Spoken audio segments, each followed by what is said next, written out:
Good morrow, ye steadfast loyalists of the crown. I am the colony of Magland, so styled in honour of the blessed mother of our Saviour. And I am Octave, and we bid thee welcome unto this present discourse of Shire by Shire. Know ye that but a few days past, the Virginia House of Burgesses did lawfully bring forth 8 shires, ordained to function in like manner as the shires of England herself. And we, as humble instructors and servants of knowledge, do earnestly desire to acquaint our fellow loyalists with these new established shires of the Virginia Crown Colony.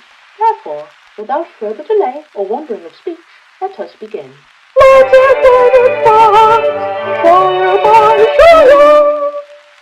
Attend ye now with solemn ear. The Virginia colony, first jewel of the British Crown in America, was established in the year 1607, and standeth as the greatest in breadth and dominion among all colonies. Its colonial capital and beating heart is Jamestown, from whence authority and enterprise do flow as rivers to the sea. In the year 1634, its population numbered 4,914 souls, and within that same year were 8 shires lawfully established by the Virginia House of Burgesses to order the realm and bind its people in governance. Hark! First we turn our gaze unto Accomac Shire, so named for the indigenous tongue's rendering of the land across the water, spoken by the Accomac tribe, and commonly called the Eastern Shore. Its seat of government lieth in the southern portion of the peninsula, and Accomac Shire standeth as the easternmost place within the Crown Colony of Virginia. Yet know this, within its windswept bounds dwell but 396 souls, a number most modest and spare, whereby it is reckoned the least populous of all the shires in Virginia, though no less steadfast in loyalty nor resolute in spirit. Let the trumpet sound and the parchment be unfurled, for now we proclaim Charles City Shire, the second most vast in breadth and dominion throughout Virginia. In the year 1613 was it first wrested from wilderness and claimed for Crown and Company. And in 1619 did the Virginia Company, in its earthly authority, ordain it Charles City Borough. Its sovereign seat of governance standeth at Charles City Point, steadfast upon the river's edge. And know ye well, it beareth the noble name of Charles, princely son of King James I, whose royal blood did sanctify its christening.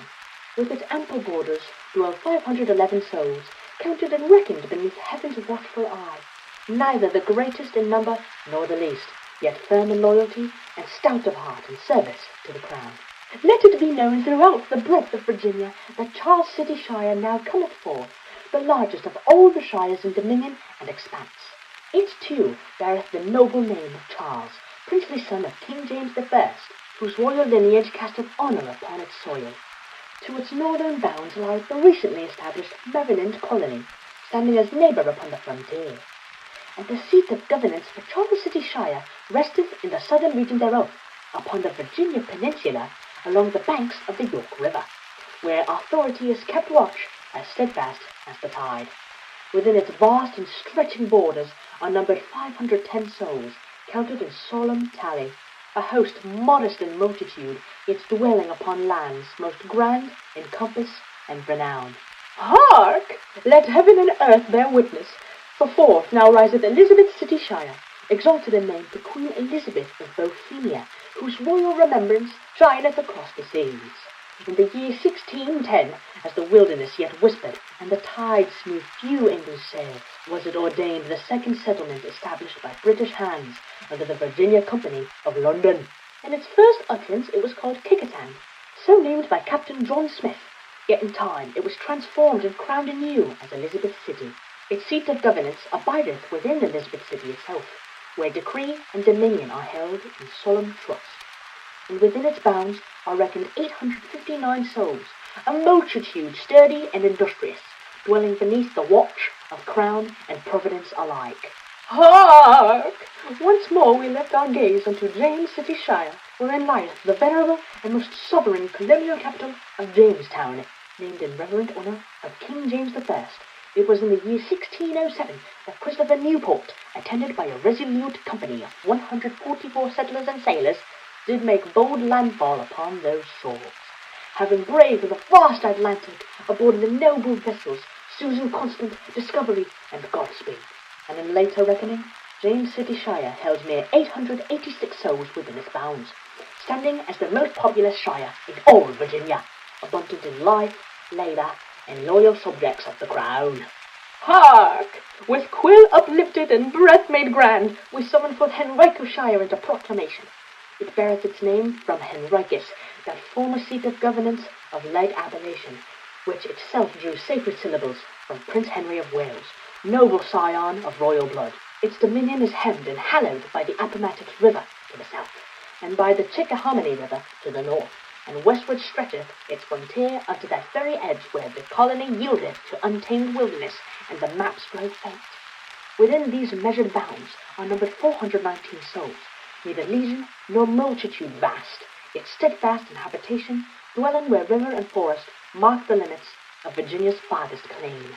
Hark! With banners unfurled and voices raised unto the rafters of Providence itself, behold Warwick of River Shire, flung mightily into record and remembrance, its very title steeped in ceremonious gravity for Robert Rich, 2nd Earl of Warwick, whose noble appellation rolleth from the tongue in stately procession, and stampeth authority upon the soil.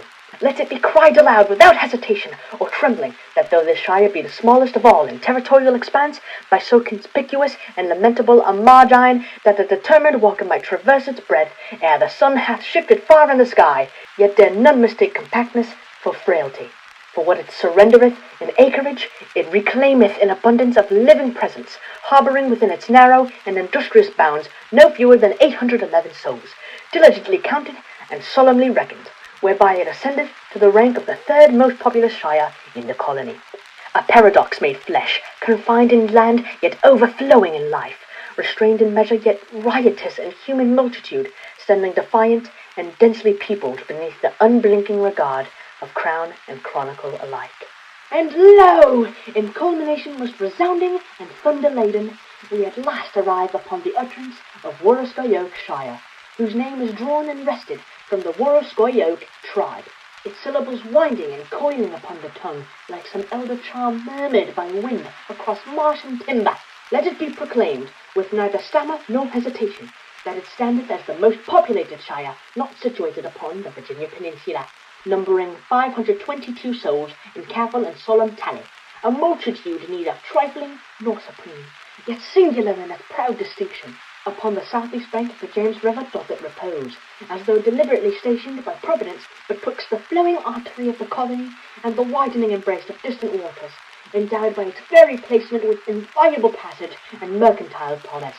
From its shores is granted ready communion with the central population hubs of the Virginia Peninsula, and further still doth it command the watery thoroughfares leading into the Chesapeake Bay and onward to the vast, restless Atlantic Ocean itself, so that river, bay, and boundless sea alike seem to incline their courses toward its vantage.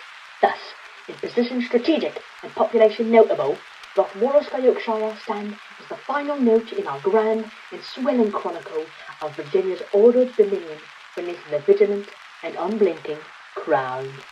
We give thee humble thanks for thy watchful attendance, and shall keep thee duly apprised should His Majesty see fit to bring forth any new shires by royal decree.